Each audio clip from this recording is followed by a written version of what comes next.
갈라디아서 5장 1절에서 13절 말씀 우리 합독하겠습니다. 그리스도께서 우리를 자유롭게 하려고 자유를 주셨으니 그러므로 굳건하게 서서 다시는 종의 멍에를 매지 말라. 보라, 나 바울은 너희에게 말하노니 너희가 만일 할례를 받으면 그리스도께서 너희에게 아무 유익이 없으리라. 내가 할례를 받는 각 사람에게 다시 증언하노니 그는 율법 전체를 행할 의무를 가진 자라. 율법 안에서 의롭다함을 얻으려 하는 너희는 그리스도에게서 끊어지고 은혜에서 떨어진 자로다. 우리가 성령으로 믿음을 따라 의의 소망을 기다리노니 그리스도 예수 안에는 할례나 무할례나 효력이 없어되 사랑으로서 역사하는 믿음뿐이니라. 너희가 다름질을 잘 하더니 누가 너희를 막아 진리를 순종하지 못하게 하더냐. 그 권면은 너희를 부르신 이에게서 난 것이 아니니라. 적은 누룩이 온 동이에 퍼지느니라. 나는 너희가 아무 다른 마음을 품지 아니할 줄을 주 안에서 확신하노라. 그러나 너희를 요동하게 하는 자는 누구든지 심판을 받으리라. 형제들아, 내가 지금까지 할례를 전한다면 어찌하여 지금까지 박해를 받으리요. 그리하였으면 십자가의 걸림돌이 제거되었으리니 너희를 어지럽게 하는 자들은 스스로 베어버리기를 원하노라.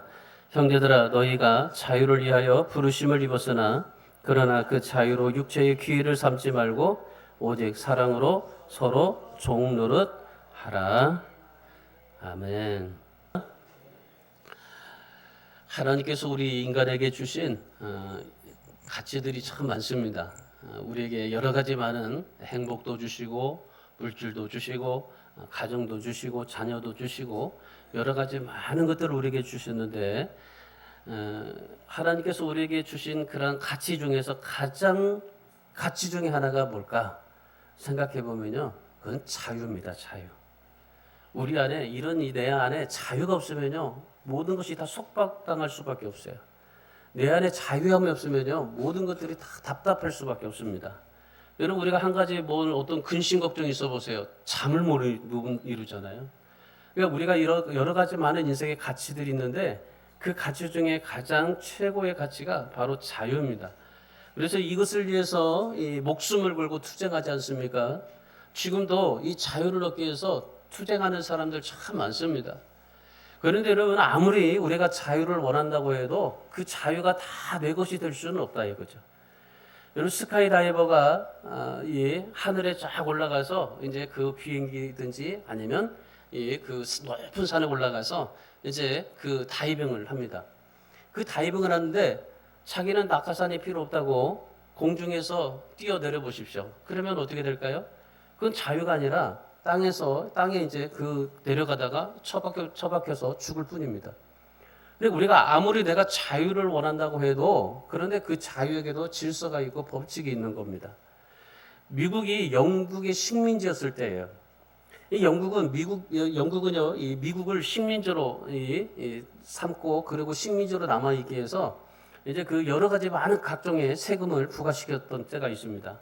그리고 1775년 3월에 신대륙을 꿈꾸는 그런 패트릭 헨리라는 젊은 그런 사람이 있었습니다.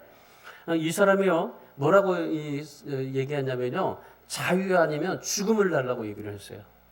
그러니까 우리에게 이런 억압을 당하고 식민지를 당하는 그런 민족에게 우리에게 이 자유가 아니면 죽음을 달라고 의회에서 연설을 했습니다. 그리고 그들은 신대륙을 발견해서 진정한 자유의 삶을 지금 미국이 그렇게 살고 있는 겁니다. 이 패트릭 헨리가 자유 아니면 죽음을 달라고 연설한 지 135년이 지나고 난 뒤에 우리나라가 어땠습니까? 일본의 통치 아래 됐습니다. 그래서 1910년도에 한일합병이 이루어졌잖아요. 그리고 얼마나 우리가 또 자유를 달라고 얼마나 외쳤습니까? 그렇게 자유를 달라고 외치다가 1919년 3월 1일에 독립선언서가 선포되고 만세 사건이 일어나지 않았습니까? 여러분, 그때 이 독립선언서에 이런 내용이 있습니다. 이렇게 선포했습니다. 우리는 여기에 조선이 독립국임과 조선인이 자유국민임을 선언하노라. 이것을 세계 모든 나라에 알려 인류가 평등하다는 큰 뜻을 밝히며 이것을 또한 자손 만대에 알려 결례가 스스로 존재하는 마땅한 권리를 영원히 누리도록 하노라. 이 독립선언문을 선포할 때 그때 이 독립선언서를 작성했던 기미 독립선언문에 서명한 34명이 있습니다. 33명 중에 24명이 그리스도인이었습니다. 그러니까 우리나라 독립이 이루어질 수 있었던 것은 뭐예요? 바로 이 그리스도인들을 중심으로 이루어지게 됐었던 거예요. 그리스도인들이 독립을 주도했고, 그리스도인들이 3일 만세를 불렀고, 그리스도인들이 정말 이 독립을 위해서 얼마나 애썼는지 모릅니다. 그래서 이 우리나라에게도 정말 진정한 자유를 달라고 그렇게 외치고 삶을 살게 되었던 거죠. 오늘 본문의 말씀해 보시면은 그리스도인의 자유의 대헌장으로 불리는 말씀입니다. 이 사도 바울이 갈라디아 성도들에게 이 주님께서 그리스도께서 주신 자유가 어떤 것인지를 말씀해 주고 있습니다. 근데 지금 이 상황을 보면요, 이 갈라디아 교회에 자유가 없어요. 자유가. 뭐 때문에 자유가 없냐면은 이 율법이라는 것에 속박되어 가지고 자유가 없어요. 그리고 지금 이 유대인들이 자기의 그런 율법으로 모든 것들을 다 주도하고 있기 때문에 이 갈라디아 성도들이 예수를 믿어도 그런 이 자유를 누리지 못해요. 속박 가운데, 이 율법이라는 속박 가운데 살 수밖에 없었던 겁니다. 그래서 1절의 말씀해 보시면은 그리스도께서 자유를 주셨으니 그러므로 굳건하게 서서 다시는 종의 멍에를 매지 말라고 바울이 선언합니다. 여러분, 자유를 누가 주셨다고 합니까? 자유를 누가 주셨다고요? 내가 했다고, 내가 줬다고요? 아닙니다. 내 거니까 내 마음대로 하고 싶죠? 내가 정말 내 자유인데 왜 나를 구속하느냐? 아니, 자유가 내 것인데 왜 나를 간섭하느냐라고 말할 수 있습니다. 이 자유가 있어서 내가 자유롭게 살 수 있는데 내 마음대로 하고 싶은데 왜 내 거가 아니냐? 그렇게 말을 하죠. 그런데 주님께서 뭐라고 말씀하시냐면은 자유는 그리스도께서 주신 것이라 말씀하십니다. 그러니까 내가 자유가 있어서 내가 아무거나 이걸 하고 싶어도 여러분 그게 내 거라고 해서 내 마음대로 할 수 없어요. 여러분 한번 생각해 보세요. 여러분 건강 마음대로 할 수 있습니까? 여러분의 물질 마음대로 할 수 있습니까? 여러분의 직장 모든 사업 인생 마음대로 할 수 있습니까? 내가 마음은 먹을 수 있지만 내 마음대로 할 수는 없는 거예요. 주님께서 하실 수밖에 없는 거죠. 그래서 우리는 주님 앞에 의지하고 주님을 바라볼 수밖에 없는 그런 존재들이라는 겁니다. 우리 한영자 권사님 시동생 아들이 그렇게 어떻게 죽을 줄 어떻게 알았어요? 여러분 내가 자유학을 가지고 내가 정말 그렇게 살아갈 수 있지만은 그러나 이게 내 거가 아니에요. 예수께서 주셔야만 하는 겁니다. 주님께서 우리에게 자유를 주시고 주님께서 내 마음에 평안을 주셔야만이 내가 진정한 평안을 누릴 수가 있게 된다는 겁니다. 그러니까 이 사도 바울이 얘기하는 겁니다. 그 갈라디아 교회 성도들에게 예수 그리스도께서 자유를 시작하셨고 십자가의 보혈을 통해서 우리에게 자유를 주셨다. 그래서 진짜 참된 자유는 바로 내가 어떤 죄와 속박으로부터 용서받는 게 그게 진정한 자유다 말씀하고 있어요. 이 자유를 위해서 주님께서 오셨던 겁니다. 요한복음 8장 34절에 예수님께서 죄를 범하는 자마다 죄의 종이라고 말씀하셨어요. 요한복음 8장 36절에서는 그러므로 아들이 너희를 자유롭게 하면 너희가 참으로 자유로우니라 그랬습니다. 그러니까 우리가 이 죄를 범하는 자마다 죄의 종이 되는데 그런데 예수 그리스도가 우리를 자유롭게 해서 그 예수 그리스도를 믿으면 우리가 자유롭게 된다. 그렇게 말씀하고 있습니다. 하나님께서는요, 예수 그리스도를 십자가에 달리심으로 인해서 우리가 받아야 될 하나님의 진노를 대신 받게 하시고 십자가에 지불하심으로 인해서 우리가 죄의 종이 아닌 하나님의 자녀로 살 수 있게 만들어 주셨다는 겁니다. 이게 자유라는 겁니다. 우리가 하나님 앞에 여러 가지 자유를 어떻게든지 자유를 달라 자유를 달라 얘기하지만은 우리에게 진정한 자유는 그거예요. 예수 그리스도를 통해서 우리에게 주시는 진정한 자유가 우리에게 있어야만이 내 마음이 평안이 와요. 내 인생의 모든 행복이 오는 거예요. 여러분 우리 인생의 행복, 우리의 인생의 기쁨, 소망 이거는요 주님께서 주실 수밖에 없어요. 그러니까 내 거는 내가 만들려고 생각할 수 있어요. 내 마음대로 하는데 뭘 그렇게 상관이 있느냐고 말할 수 있죠. 그런 게 아니에요. 사실 내 거라고 해도 내 마음대로 할 수가 없어요. 뭐 정정 씨가 자기 거라고 해서 다 저기 서산에 간척지 다 가지고 갔습니까? 아니거든요. 그러니까 내 거라고 해서 내가 할 수 있는 게 아니고 주님이 나에게 주셔야만이 내가 그 모든 것을 누릴 수가 있게 되는 거예요. 그래서 오늘 본문 13절에서 너희가 자유를 위하여 부르심을 입었으니 육체의 귀를 삼지 말고 서로 종로를 타라고 하십니다. 여기에 사도 바울이 자유하라고 하시면서 종로를 타라고 해요. 이 말이 무슨 말이냐면은 참된 자유는 내 마음대로 할 수 있지만은 누군가 사랑하기 위해서는 속박되어져야 된다. 그러니까 이 말이 무슨 말이냐면 내가 진짜 자유함을 얻기 위해서는 예수 그리스도께 내가 속박되어져야 된다. 그러니까 예수 그리스도에게 내가 속박되어져야만이 우리에게 진정한 자유가 우리에게 찾아오게 된다라는 말입니다.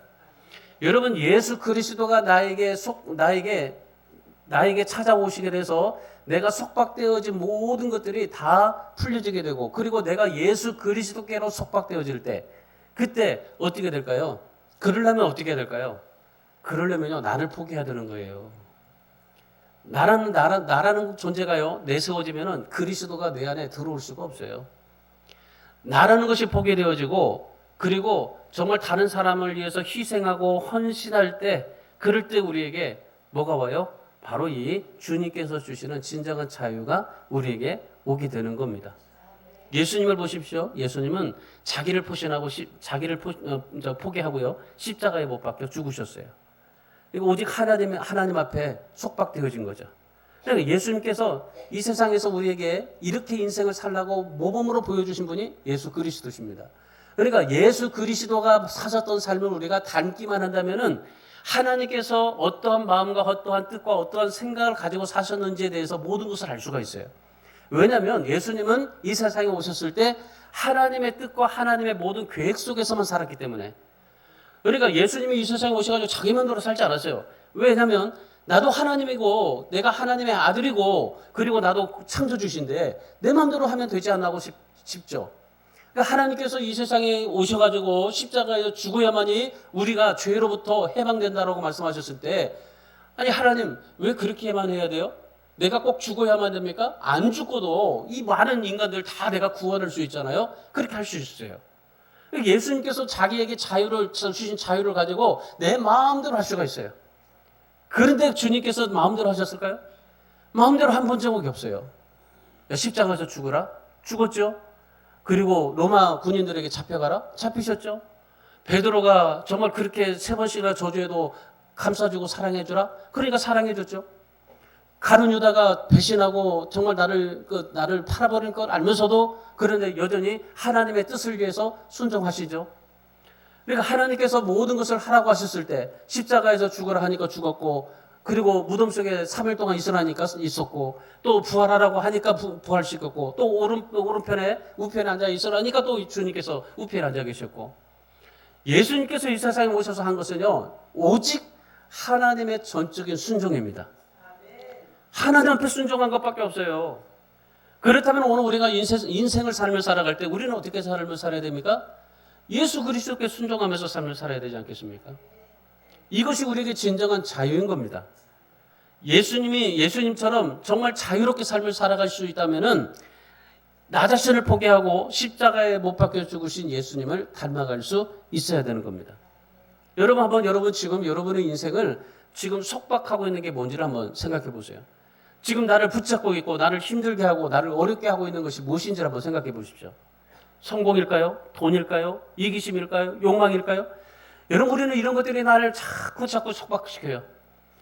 내가 정말 주님께로 나가고 싶은데 하나님 앞에 순종하고 싶은데 하나님 말씀대로 살고 싶은데 하나님의 자녀로 떳떳하게 당당하게 살고 싶은데 그런데 내게 뭐예요? 하나님의 자녀로 살지 못하도록 욕망이 나를 자꾸 이끌어가요. 성공이라는 게 돈이라는 게 자꾸 나를 속박시켜가요. 그리고 이것 때문에 내가 속박당해가지고 예수 그리스도를 진정 바라보지 못하는 겁니다. 내가 그런 것 때문에 속박당해서 예수님 앞에 정말 진정으로 예수님을 섬기지 못하고 사랑하지 못하고 주님 앞에 나가지 못하는 겁니다. 우리 예수님처럼 살기를 원하죠? 예수님처럼 살기를 원한다고 그렇게 말을 합니다. 그런데 진정 우리가 예수 그리스도 좀 살지 못해요. 정말 예수님처럼 살겠다라고 매일매일마다 다짐하면서 기도하고 하지만은 근데 여러분 진짜 예수님처럼 살지를 못해요. 당장에 내 앞에요. 어떤 어려움이 오면요. 팍팍 쓰러져요. 그리고 내게 누가 나를 시게 하잖아요. 그러면 정말 원수처럼 보복하고 싶고. 이런 것들이 우리에게 늘 뭐예요? 속박시켜요, 나를. 그러니까 우리의 환경과 여건과 모든 것들이 나를 자꾸 속박시켜요. 나는 이렇게 하기를 원하는데, 그런데 나는 이렇게 하지 못하게 하는 것들이 자꾸 사단이 나를 속박시켜요. 그러니까 그런 것 때문에 내가 주님 앞에 제대로 나가지 못하고 주님을 바라보지 못하고 주님을 의지하지 못하게 만들어지게 되는 겁니다. 그리고 지금 갈라디아 교회 성도들이 그랬어요.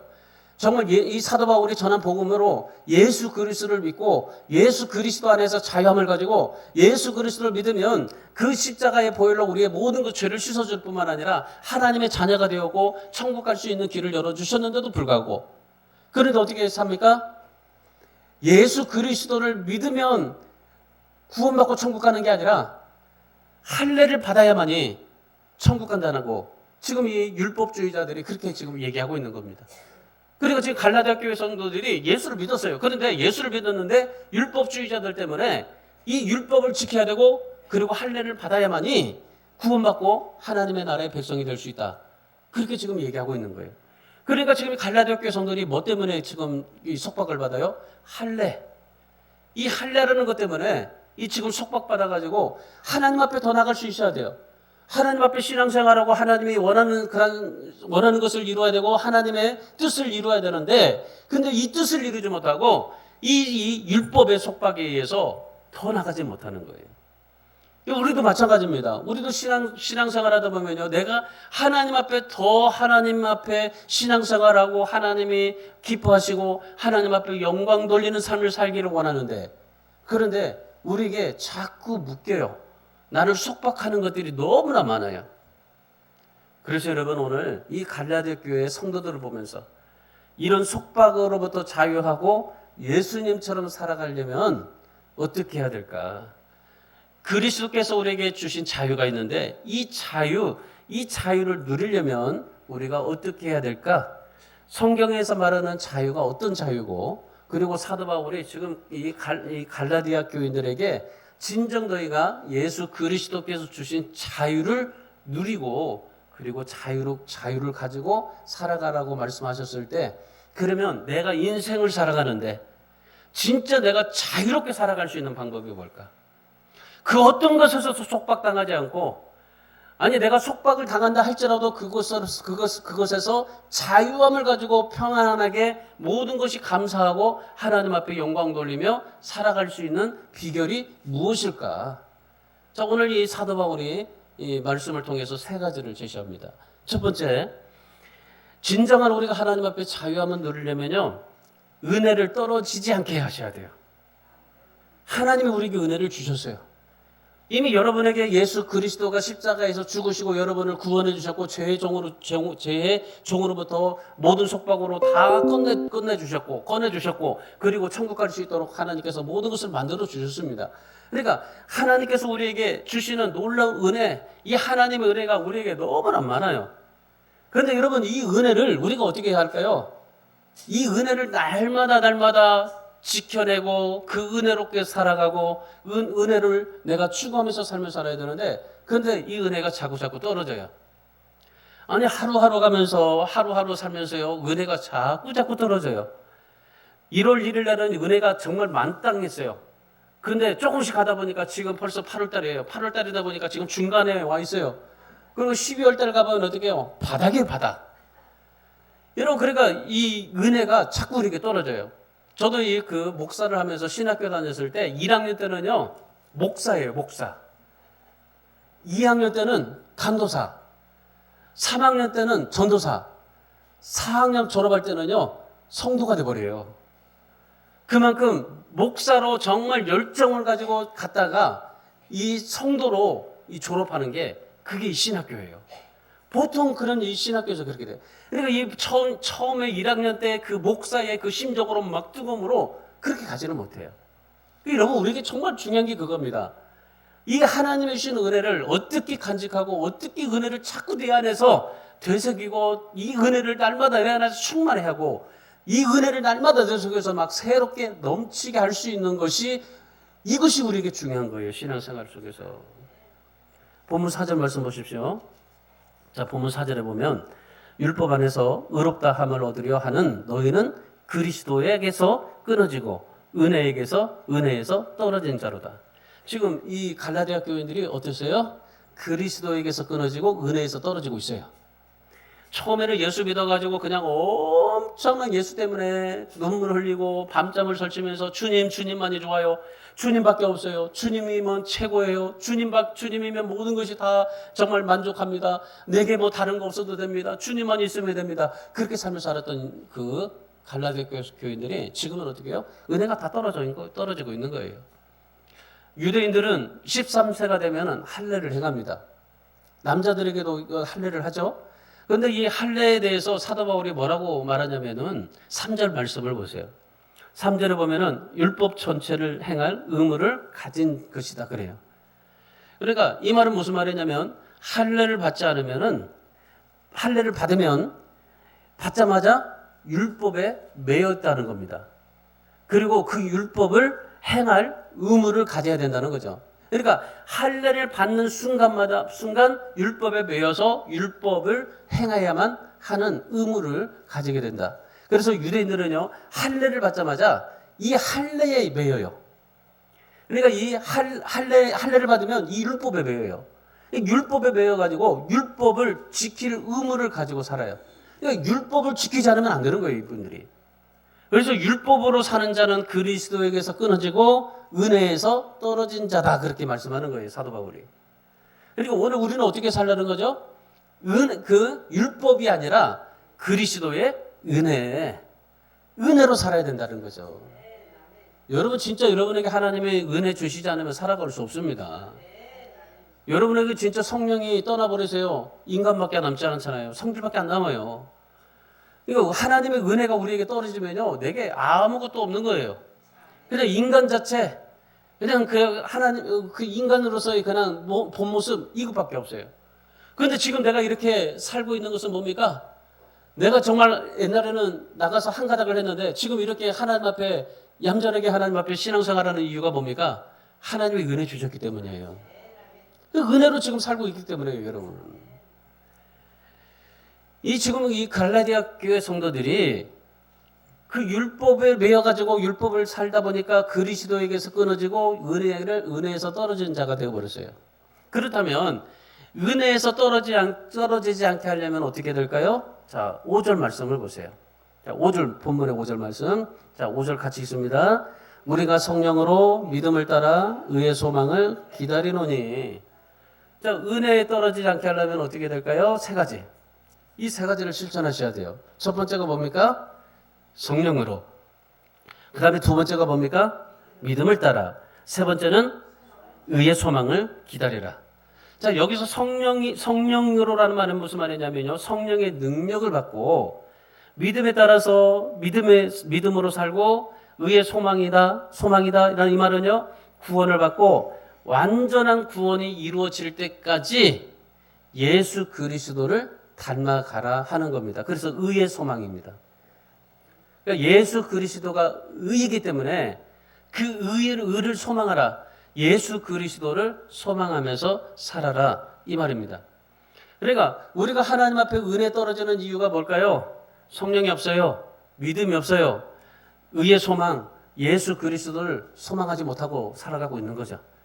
그러니까 우리가 하나님 앞에 은혜가 떨어진다, 이 세 가지를 여러분이 그 자신 속에서 점검하시면 됩니다. 아, 내가 성령 충만하지 못하구나. 내가 믿음이 떨어졌구나. 의의 소망, 주님에 대한 소망이 없구나. 이 세 가지를 생각하시면 돼요. 그래서 사도 바울이 지금 이 갈라디아 교회 성도들이 이런 이 하나님의 은혜가 떨어졌어요. 이 떨어졌을 때 그때 이 사도 바울이 세 가지를 얘기한 겁니다. 은혜가 떨어지지 않게 해서 어떻게 하라고요?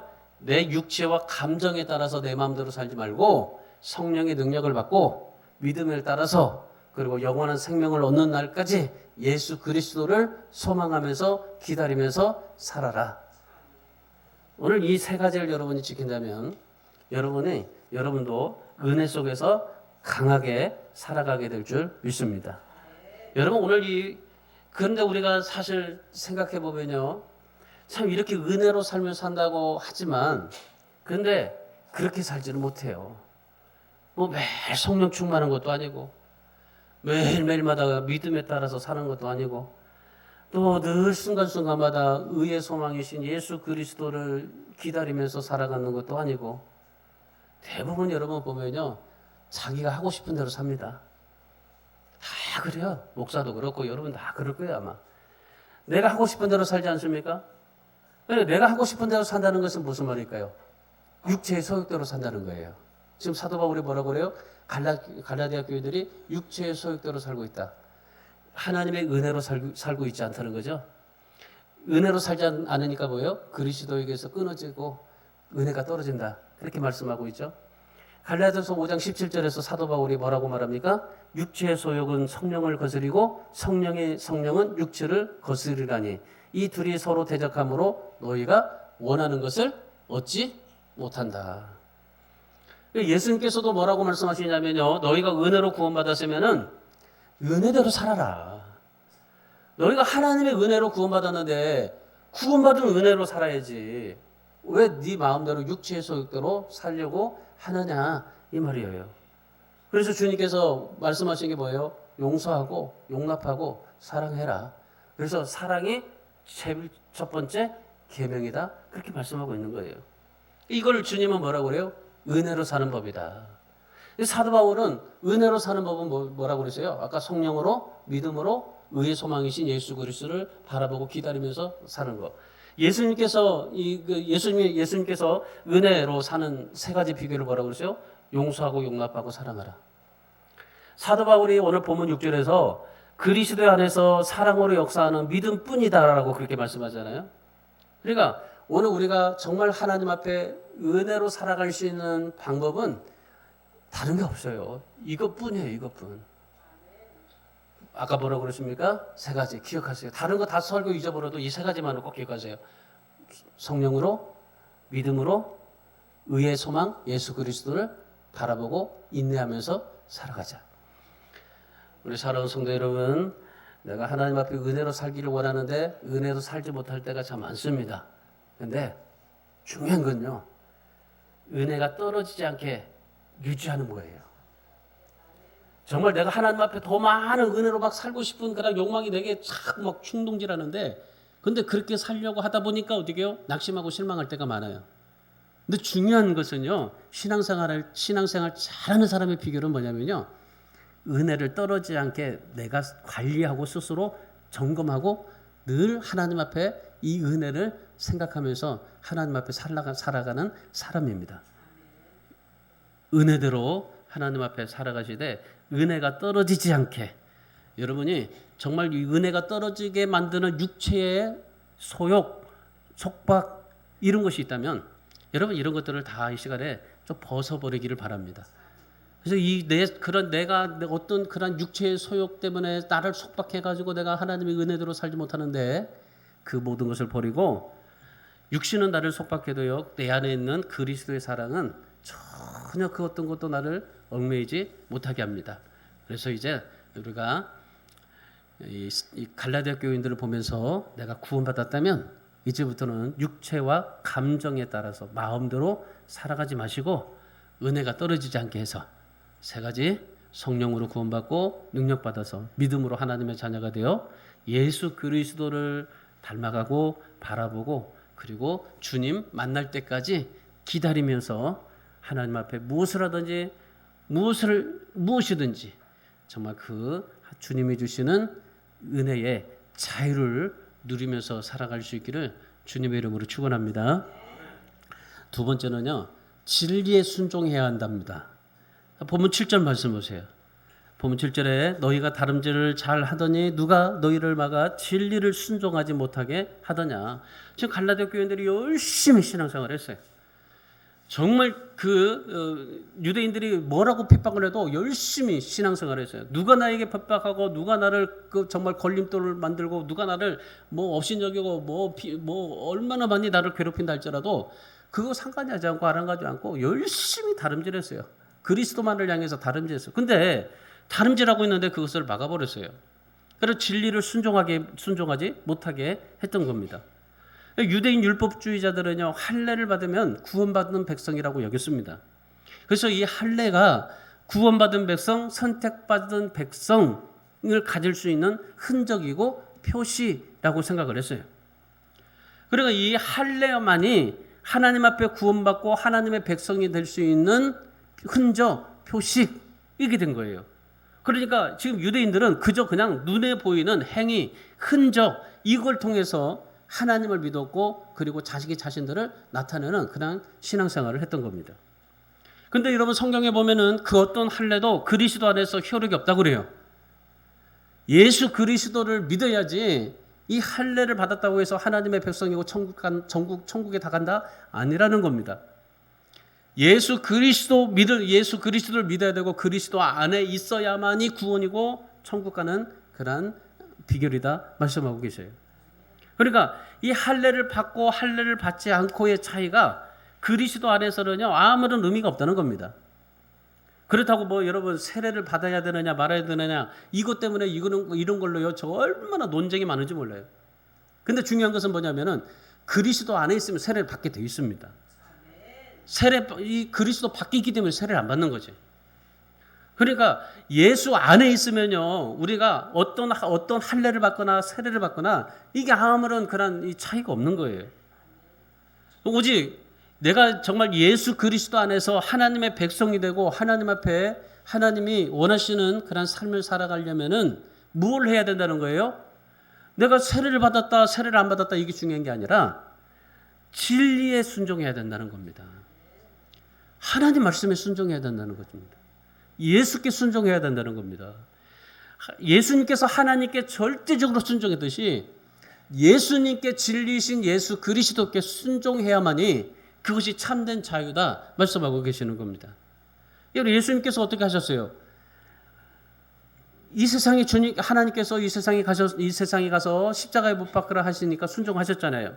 그리고 그 순종과 헌신과 사랑을 통해서 십자가를 지셨고 그리고 우리가 자유를 얻게 되었고 이 진리에 순종해야만이 우리도 자유를 누리게 될 수 있다라고 그렇게 말씀하고 계시는 겁니다. 한 걸음 더 나가서 바울은 율법의 흔적이 자유의 열매를 가로막는다고 그래요. 7절에서 12절 말씀까지 보시면은 거기 그 PPT는 안 넣었는데 성경을 봐보세요. 지금 유대인들이 율법의 그런 흔적들 그리고 할례를 이런 거 가지고 지금 그리스도로 신앙생활하는데 방해했잖아요. 그러니까 바울이 뭐라고 하냐면 할례를 받아야만이 구원받고 하나님 백성 되고 천국 간다 안 간다 이게 기준이 아니라 예수 그리스도를 믿어야만이 그게 천국 가는 기준이 되는 거지. 그리고 그 할례를 더 나가서 율법의 흔적, 율법을 지켜야 되느냐 지키지 말아야 되느냐 그런 율법의 흔적이 자유의 열매를 가로막는다. 자, 7절에서 12절을 보세요. 7절의 중간을 보시면은 진리를 순종하지 못하게 하는 것. 8절에서는 너희를 부르신 즉 하나님으로부터 난 것이 아니다라고 말씀하시고 10절에서는요 우리를 요동케 하는 것. 11절에서는 십자가의 걸림돌이 되고 12절에서는 우리를 어지럽게 하는 자. 뭐가요? 율법이로 율법.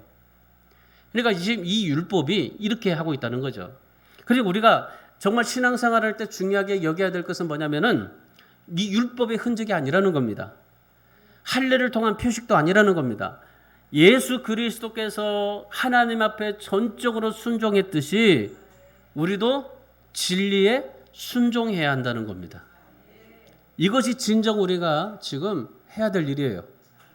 여러분 할례를 받았다, 세례를 받았다, 안 받았다, 세례 안 받았으니까 너는 천국 못 가. 뭐 그런 것도 있겠지만은 그런데 우리가 하나님의 말씀을 어떻게 지켜야 되느냐, 그리고 말씀의 계명을 어떻게 안 지키느냐, 계명을 지켰느니 안 지켰느니, 그리고 세례를 받았느니 안 받았느니, 여러분 이런 것에서 우리가 속박당하지 마세요. 뭐 해야 됩니까? 예수 그리스도에게 순종하셔야 되는 겁니다. 진리에 순종해야 되는 겁니다. 누구에게요? 예수 그리스도께 순종해야 돼요. 저에게 순종하는 것도 아니에요. 예수님께 순종해야 되는 겁니다. 하나님께서 우리에게 요구하시는 것이 뭘까요? 뭐 교인 증명서, 뭐 목사 안수증, 세례증서일까요? 아닙니다.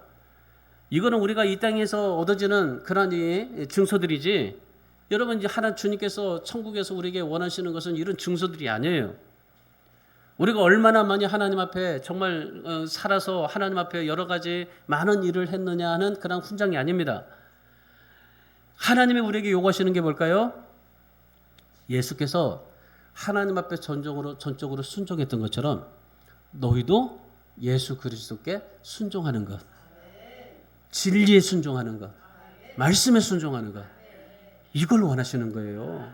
다른 게 없어요. 다른 게 없어요. 하나님이 우리에게 원하시는 것은 너가 얼마나 많이 가졌느냐, 뭐 했느냐, 이게 아니에요. 주님이 우리에게 하나님이 원하시는 것은요, 정말 진리에 순종하면서 살아가는 것, 이걸 원하시는 겁니다. 어느 시대든지 기독교는 핍박을 받았어요. 비난의 대상이 됐어요. 진리를 수호하는 자에게는 늘 그러니 핍박이 따르기 때문입니다. 우리나라 일제 식민지 속에서도 엄청난 핍박 받았지 않습니까? 마치 이스마엘이 이삭을 받게 했던 것처럼 우리나라도 지금 일본에게 30년 동안 박해를 받지 않았습니까? 근데 중요한 것은 뭐냐면요, 그런 박해를 통해서 그리스도인들이 진리에 순종했다는 겁니다. 그러니까 정말 일본이 우리나라를 식민지로 삼아서 우리가 하나님 앞에 살아갈 때, 그때 그것이 우리가 느끼는 것이 뭐냐면은 그런 일본의 박해를 통해서 우리 그리스도인들이 진리에 순종하게 되었고, 박해를 통해서 기도하게 되었고, 박해를 통해서 일사각오의 신앙이 생겼다는 겁니다. 여러분, 그래서 오늘 우리가 정말 신앙생활할 때 중요한 것은 내가 잘 되느냐, 성공하느냐, 행복하느냐, 축복하느냐, 여러분 이것이 아니에요. 오히려 우리에게 있어야 될 게 무엇입니까? 하나님 나라의 진리입니다. 그러니까 이 진리에 순종하느냐, 순종하지 않느냐예요. 여러분, 하나님의 자녀라면은 어떤 박해 속에서도 진리에 순종할 수 있어야 되는 겁니다. 어떤 어려움 속에서도 진리의 말씀에 순종할 수 있어야 됩니다. 내가 어떤 고통 속에서도 주님께 전적으로 순종해야 되는 겁니다. 설령 주님께서 나를 정말 완전히 망해서 길거리에 나간다 할지라도 거기서도 순종하셔야 되는 겁니다. 그래야만이 정말 하나님께서 놀라운 역사를 일으켜 주시는 겁니다. 여러분, 우리가 하나님 앞에 진정으로 우리가 가져야 될 것은 바로 그거예요. 내가 공로나 행위를 통해서 율법의 흔적이 아니라 사람에게 보여주는 그런 어떤 표식도 아니라, 신앙생활할 때 여러 가지 많은 일들이 우리에게 생기지만은 그러나 그 모든 것들을 통해서 진리에 순종하는 법을 배우고 더 주님 앞에 순종하는 그런 믿음의 삶이 되기를 주님의 이름으로 축원합니다. 마지막 세 번째는 뭐냐면요, 사랑으로 종노릇해야 됩니다.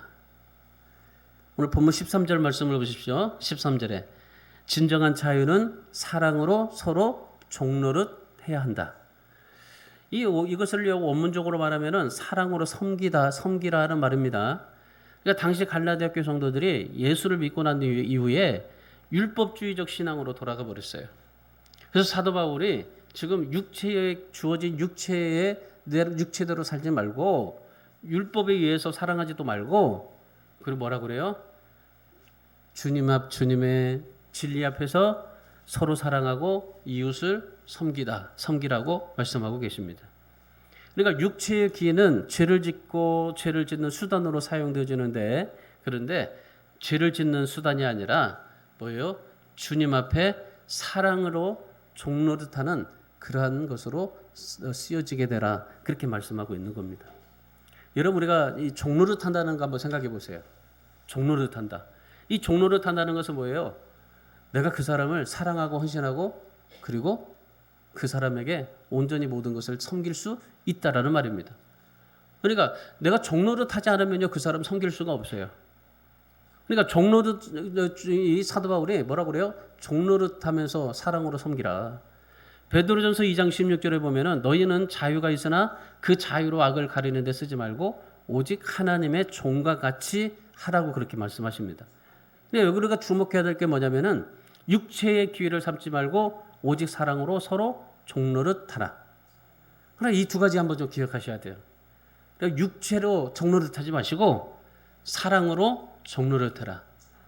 그러니까 우리가 하나님 앞에서 종노릇해야 돼요. 말씀에 종노릇하고 그리고 사랑으로 종노릇하고 그리고 하나님의 뜻에 종노릇하고 모든 것이 다 종노릇하셔야 되는 겁니다. 그렇게 살 때 성경은 뭐라고 말씀하시냐면요. 사랑하며 살면 어떻게 될까요? 이렇게 된다고 그래요. 14절 말씀을 한번 봐보세요. 14절에 내 이웃을 사랑하기를 내 자신과 같이 사랑하라고 하신 예수 그리스도의 말씀을 이루는 것이다. 그런데 반대로 서로 사랑하지 않으면 어떻게 될까요? 15절에 피차 멸망한다. 여러분 결국 우리에게 주어진 자유가 있습니다. 그 자유를 어떻게 사용하느냐에 따라서 달라져요. 내가 그 사랑의 열매를 맺고 살아가느냐 아니면 멸망하느냐 이 두 가지밖에 없습니다. 우리는 중간이라는 게 없습니다. 내가 죽으면 바로 천국 가는 거고 지옥 가는 거고 내가 정말 예수를 믿어야 천국 가는 거고 안 믿으면 지옥 가는 거고 중간이라는 게 없어요. 천주교는 중간이 있어요. 근데 우리 기독교는 중간이 없어요. 하나님의 나라에는 중간이 없습니다. 그러니까 서로 사랑해서 하나님의 예수님의 말씀을 이루든지 아니면 사랑하지 않아서 서로 피차 멸망하든지 이 두 가지밖에 없어요. 그래서 여러분 우리는 늘 하나님 앞에 본질로 돌아갈 수 있어야 돼요. 예수 그리스도의 그런 주님께서 말씀하신 그 말씀의 본질로 날마다 우리가 돌아갈 수 있어야 됩니다. 그래서 육체도로 살지 마시고 예수님처럼 종노릇 하시면서 헌신과 섬김의 삶을 살아갈 수 있는 우리 모든 성도들이 될 수 있기를 주님의 이름으로 축원합니다. 그래서 우리가 정말 하나님 앞에 주님께서 말씀하신 그 말씀을 우리가 기억하면서 마태복음 5장 16절에서 이같이 너희 빛을 사람 앞에 비치게 하여 그들로 너희 착한 행실을 보고 하늘에 계신 너희 아버지께 영광을 돌리게 하라고 하셨던 것처럼 여러분 이제부터는 우리가 육체의 소욕대로 살지 마시고 나를 속박하는 것들 그것에 얽매여서 살지 마시고 주님이 주신 은혜를 붙잡고 그리고 정말 하나님이 주신 그런 은혜를 붙잡고 하나님 앞에서 그 사랑하면서 그리고 진리의 말씀에 순종하면서 그래서 하나님 앞에 이런 성령의 열매를 맺으면서 날마다 그 믿음이 정말 선순환이 되어서 하나님의 놀라운 역사를 이루며 살아갈 수 있기를 주님의 이름으로 축원합니다. 기도하겠습니다.